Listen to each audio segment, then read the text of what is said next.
Hello, my friends. Yesterday I put out what the Lord was giving me to speak upon, and I titled the video, The Wolves, the Sheep, and the Goats, because the revelation that God was giving me was that the different peoples all living in the world can be broken down into those three sets of animals from a biblical perspective, from a point of view of how God looks at fallen man in the world, our state. And you can break those three sets of animals into many other different animals that have the qualities of those three animals. For instance, pigs. Pigs would be known as something like goats also. You have the lost sheep and the found sheep, and then you have the wolves who direct everything, like the Wizard of Oz from behind the curtain. They're very difficult to spot, but occasionally they do step forward, but it's difficult to see which ones they are. And the whole time I was given those revelations, I also had thought of a pendulum swinging back and forth, how all the sheep are riding the pendulum that's swinging all the way to the right, all the way to the left, and how the pendulum is being pushed by the goats who are commanded by the wolves to push it. And the sheep just keep riding on the pendulum back and forth, right and left. How the circle that those sheep that walked in a circle for 12 days straight in China, how the whole world thought that was amazing or interesting or weird or that's the end of days or whatever they thought about it. The Lord made sure that people understood that event. It spread like wildfire through the news. People who are unbelievers know about it. So why is all of these things happening at the same time? What was the ultimate revelation of this that God was sharing with me? And today I look at the menorah, and all of it suddenly makes sense, which is fitting because obviously Hanukkah is coming up December 18th. It's now just 11 days away, 10 days away. Not even sure what the date is today. But it's also interesting because these revelations were given to me of the sheep who walked for 12 days. That would have begun those revelations coming to me 12 days before Hanukkah. So as you look at this menorah candle, you have 8 candles, 4 of them on the left, 4 of them on the right. And the candles are to be lit starting with the outside right candle and lit a new candle each day going from right to left. You have 4 on the left, 4 on the right. What is this? It's the pendulum. The Hanukkah, the menorah temple candle is the law, meaning that if all 4 candles on the left are lit and all 4 candles on the right are lit, you have a pendulum where the sheep are swinging on that is in balance. It means that in the world, if these 4 candles on the right and 4 candles on the left are both lit, then nothing is out of balance. It would be good times on the earth. But remember, the candles are lit each day, one going from the right all the way to the left. The more that the candles are lit on the right, you're going to have an out of balance on the left. The more the candles that are lit on the left, you're going to have an out of balance on the right.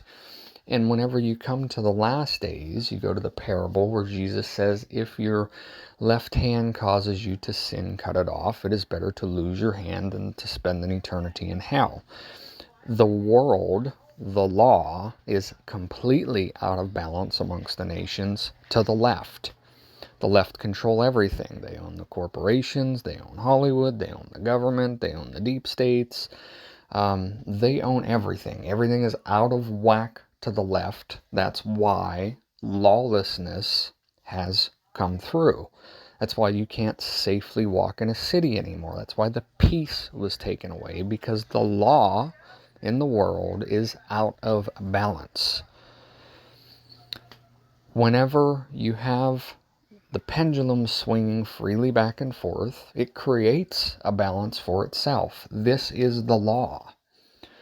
But whenever that balance is taken away from it, the law then breaks down itself. And Jesus said, Not one jot or tittle of the law will pass away until all these things be fulfilled. Because what Jesus is saying is that some form of law will always be in this fallen world, whether it be righteous law or unrighteous law. And right now we are living in a time of unrighteous law, because the very last candle lit on the menorah for the last day is the candle that is lit all the way to the left. And you can also look at our times and understand that that is indeed the candle that is lit based upon what's happening in the world. When the law breaks down, you have everything that we're beginning to see in society. But this is just the beginning stages of it. Truly, if time was not cut short for the sake of the elect, this period of time that we're living in, truly nobody on either side of the candles would really want to live through that, because of just how many people are in the world, a state of the world that's never been before, how much technology is in the world, a state of technology that we've never seen again before. We have the means, the ways, and the amounts of people to bring more suffering than any human being could even imagine in this world in the flesh. And that's what these days ultimately also turn into. But before those days come, there is a way out of it for those who know the Lord. So you have these candles. It's the pendulum. It's the sheep walking around in the circle. It's the law. The candle that's in the middle, that is the candle that is used to light the other candles. That candle is separate from the rest of things. So what does that look like? You can look at that candle and say that that candle, the light of the world, the one who lights the other candles, is Christ. He is separate from the law. He is outside of it. It doesn't make him unlawful. It means that he has the ability to be amongst the candles while being separate from them, which is all of those who know Jesus right now. We're living in the world, but we're not of the world. We're sitting in the menorah with the other 8 candles on the right and on the left, the other sets of sheep, but we're separate from them. And what we do is send a message to all the rest of the sheep that there is a different way than just being in the right or the left. There is something that's even greater than the law here. And that is grace. That is knowing the Lord Jesus. He is the only thing separate from the law of this world, because his law is heavenly law. It's separate from earthly law. On earth, in order to give to one side, you must lose from another. But in heaven, all things are that utopia equality that the unrighteous claim that they want. In flesh, it's not possible. But in heaven, all things are possible because of God. God creates these things that he himself wants as in his own image, and he gives it to his children, those who remain in his image. The light of the world, Jesus Christ, the church of the world, the one that walks in the light. We are like that middle candle that is separate from the other 8, for we know everything that the other 8 are experiencing, but we are not of them. We see the perspective that is different from the sheep who are lost. And while that candle is lit, one can work over the earth. It is daytime. But when that candle goes out, no man can work. This is speaking of the time that is coming of the great tribulations, which that candle is no longer lit. And why is that candle no longer lit? Because it is not here. It is in New Jerusalem. It is on the Ark of the Covenant. It is after the rapture. The light of the world goes out. But when that light of the world goes out, like the phoenix, it will again rise lit, because God's works are not done on the earth, as we know. God will send forth 2 lights from himself, 2 witnesses, where they also will then begin lighting the other candles. But all of that happens in a time of great, great troubles that are not meant for mankind to walk through, as Jesus came for the sake of many. Meaning all you have to do is know Him, believe in Him, be His friend now, understand Him, walk with Him, follow Him. And all of the rest of those events are not for you. He died to pay for your death during those days. He paid for it already. But very few will ever find that path, because that is the path of greener pasture. He is the good shepherd who is out in that path of greener pasture, separate from the sheep who continue to walk in the circle. But the sheep have the fear of the things of the world deeply embedded in them, because they do not stand on the rock. They allow the economy to be a fear to them. They allow disease to be a fear to them. They allow the thoughts of provoking other men to be a fear to them. The goats give the orders, and they cower in fear to the goats, because they have feared the world, the one who can only destroy your body, more than they have feared God, who can destroy both body and soul. And it's because they don't know God. They don't know the love of God, because they walk in a circle all together. Remember months ago when I was talking about the church who doesn't know who she is? She walks in a circle in some cyclical voice where one teacher will say this and another teacher will say that, and a bunch of people will follow that one teacher, and they'll all follow that teacher, the blind guide. And if you come out against the blind guide, then the rest of the pack of sheep will come against you, and they will kick you out of the flock, because they're all walking in a circular voice that is not the Father's. They're not walking towards the greener pasture. They're just following direction from the goats, which the goats have given them a gospel and a doctrine that sounds good to tickling ears, but is not true. It leads them to their destruction. And I am one who is like God, who stands out, able to see all of these things, not because I am something special, but because God has given it to me to see, to warn that there is a greener pasture. But most everybody who you will listen to, hear speak, has not seen it. Or if they have seen it, they have gotten right back in the circle and kept walking out of fear of the world, fear of losing their comfort in this world. They love the world more than they have loved God. They are neither hot nor cold, they are lukewarm. That is most of all of those who call themselves the church. They are not lighting candles for heaven.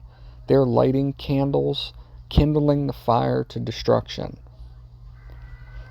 Being given this understanding, knowing full well that Hanukkah is coming up now within the same period of time that I was given this, I understood yesterday about the beginning of the Third World War, which came to me on December 7th, which was Pearl Harbor date, December 7th, 1941. All of these revelation that God is giving to me is coming at the times that I can recognize as being meaningful. I'm not sure what is about to happen 10 days, 11 days from now. But I do know that we are very, very close, that last candle of the menorah all the way to the left has been lit. Meaning that the virgins who have lit the lamps are all lit. And all we're waiting for is that day to come of rescue. But we're working while we're in the world, awaiting that rescue, because if you don't work, you don't eat. We will follow the law, be lawful, but at the same time be separate and apart from it, because that is what Christ came to do. He did not come to bring you to walk in this circle without also living in the greener pasture at the same time you walk in the circle. Meaning your flesh is in the world, but your mind is in heaven. And very truly, few people walk like this. They believe themselves that they are walking with God and that they know God, and yet they have never known Him. but because the things that they say sounds good, they say things that you have learned since you were in the cradle, that must be true, but it's not. And it's only in the end times that the revelation of Jesus Christ is poured out to all flesh, so that all flesh can recognize it. There are many leading the sheep astray and into destruction without even realizing that they're doing it because they're blind. And there are many sheep that are following this path of destruction because they are blind themselves. I say these things only so that someone can hear it who is part of that circle walking and understand that there is a place where you can rest and that place is coming. But if you maintain walking in the circle, you're not going to stand as the candle outside of the menorah. You're not going to stand with that light. And you're going to have to keep working. The day of rest is approaching. The light of the world is about to be extinguished due to the rapture. And when that light goes out, no man can work the great tribulations, the darkness that comes over the earth. And there is that way. The two witnesses will come. There will be a revival during those days. But it's in times that you were not meant to walk in, because Christ already paid for your physical death on the cross. Truly, there are some of those who will not taste death. That is everyone walking right now who is like the middle light in the menorah. Their death was paid for in full, and they accept it. Things are going to come at a fast pace, just like they have been, but everything picks up even quicker. And I bring you this today just to share with you the revelation that God had given me of these things that I didn't even recognize or realize until just today that I saw the menorah. Everything that I was speaking of the pendulum, of the sheep walking in the circle, it's of the menorah. It's of the law. It's like believing yourself that you have known God, that you have recognized what He was saying, so you spoke of it. But then He sits down and tells you directly, yes, that was what I was saying. It is like a confirmation of what God was saying come to life by His own means, separate apart from my own human intellect. So I also share, as anyone who is listening to me knows by all of the things that God has already showed me of what this world actually is and looks like, and all of the people of the world, that truly broad is the road that leads to destruction. Narrow is the path, and few walk on it. God bless.